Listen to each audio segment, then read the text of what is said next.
God is not going to play about you. Okay? I need you to look at your enemy and say, God is not going to play about me.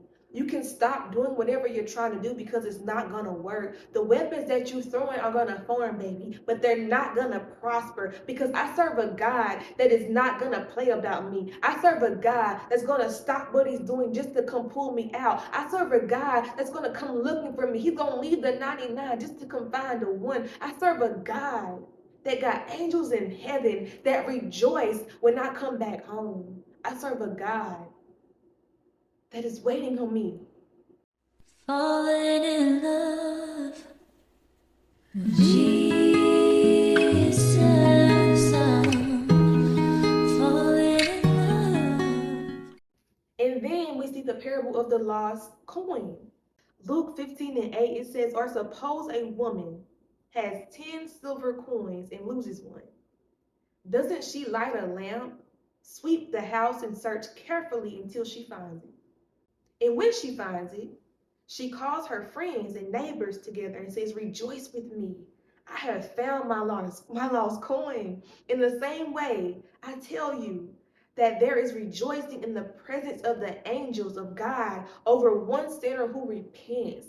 Just like that lady was so happy that she found her coin and her neighbors started rejoicing, the angels in heaven start rejoicing when you return to the Father. The angels in heaven throw a party when you give your life to Christ. The angels in heaven have got your back. They are supporting you every step of the way. Every time you get a step closer to God, the angels in heaven are rejoicing. And the devil in hell is cringing at the fact that you took a step further away from him. And then we see the most famous of them all, the parable of the lost son. The parable of the lost son is about a kid who takes all his inheritance. He takes all the money that his dad gave him. He's like, Dad, I want to go out on my own. I'm ready. Um, I got things to do. I'm grown now. I just want to take everything that I can and go. And he did. His father let him go. He's like, here you go, son. Go. The son went out and he lost everything. He let it all go to waste. He lost everything to a point where he was so low that he was literally eating with the pigs. And his father, knowing all this, did nothing. And it's not because he didn't care about him. It's not because he didn't want to save him, but it's because he knew that when the time was right, his son was going to realize that it was time to come back home.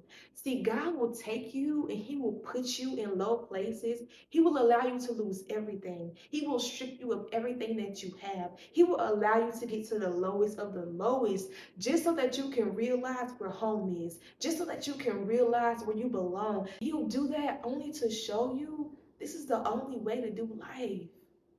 He will allow you to get low to the point where you run to him and you're wondering why you can't get the job. You're wondering why you're losing everything and nothing in your life is coming together and you can't seem to figure it out. And you're like, God, why do I deserve this? God, why are you putting me through this? God, I can't take any more. God, what is it? God is trying to pull you closer to him. He's trying to get you so low to the point that you see the only high place that you need is him. It's not to tear you down, it's not to break you, but it's just to show you that God is the only place to be. God is the only way. He wants to show you that people are going to fail you every single time. The world is going to fail you every single time. He wants to show you that he is the truth in the light, that he will never leave or forsake you. But most times we miss it because we're looking at the problem, we're looking at the error, we're looking at what God didn't do, we're looking at what God took, and we're not seeing the reason behind what he did. How you respond to the life situations has so much to do on how God is going to show up for you. If you keep responding like, dang, God, you did me like that, God is not going to show up for you because you're missing it. You're missing it. You're getting it completely wrong. You did not understand the assignment. I need you to shift your perspective and start looking at it from a God view, from a God perspective, and say, okay, God, this is why you're doing this. What do I need to do? God, are you trying to get my attention, God? And just surrender and let go and allow God to move the way he need to move. But when you focus on the things that God isn't doing in your life, you miss out on receiving the revelation that God is trying to produce in you. You got to step out of it and you got to figure out what God is trying to do in your life.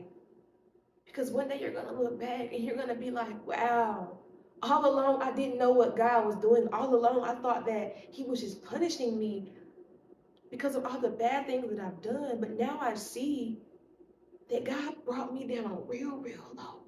I mean, to the lowest low, just so he can build me right back up, just so that I can see how good he really is. But if you never open your eyes to the good, you'll never know, because all you think of is the bad. Lord, thank you, God. I thank God that I'm able to look at the bad things in my life and really see what God is doing behind the scenes. You got to have a behind the scenes faith that no matter what it looks like, no matter what it feels like, I know that on the other side, God is working all things together for my good. I don't care what the job said. I don't care what the bank told me, but I know that on the other side, there is victory. On the other side, there is glory. On the other side, there is mercy because I got a faith that's behind the scenes. I can see God moving even when I don't feel like he's moving. My God. I get churchy sometimes. I'm sorry. But y'all, in the same way, he's the same God. In the same way that the Father welcomed his son back home in the end, he went running to his son and hugged him. He threw him a whole party. You gotta go read it. In the same way that the neighbors and the friends rejoiced when that lady found her coin. In the same way that the shepherd stopped everything, he left the 99 to find the one. In the same way, God is not going to play about you. Okay? I need you to look at your enemy and say, God is not going to play about me. You can stop doing whatever you're trying to do because it's not going to work. The weapons that you're throwing are going to form, baby, but they're not going to prosper because I serve a God that is not going to play about me. I serve a God that's going to stop what he's doing just to come pull me out. I serve a God that's going to come looking for me. He's going to leave the 99 just to come find the one. I serve a God that got angels in heaven that rejoice when I come back home. I serve a God that is waiting on me. So, devil, you can keep on trying. You can keep on throwing those punches, but you ain't got nothing on the God I serve. It's time to value God over all. Like, it's really time to put your faith and trust in God. When you value something, you trust and rely on that thing because you know what it can do. Like, we value our jobs because we know that it pays money and it can pay the bills. But it's time to put God in a place where we value him because we trust that he's going to do everything we need him to do. The people in the book of Luke in these chapters, they valued money, they valued social status, and they valued things of the world over God. And a lot of these parables show how that value, which was detestable in God's sight, got them nowhere. But in the end, you see the rich man went to hell. He ended up begging Abraham to come save him. The son that went away from his family, he ended up running back home to his dad. The people in Jeremiah would leave God, come back to God, leave God, come back to God.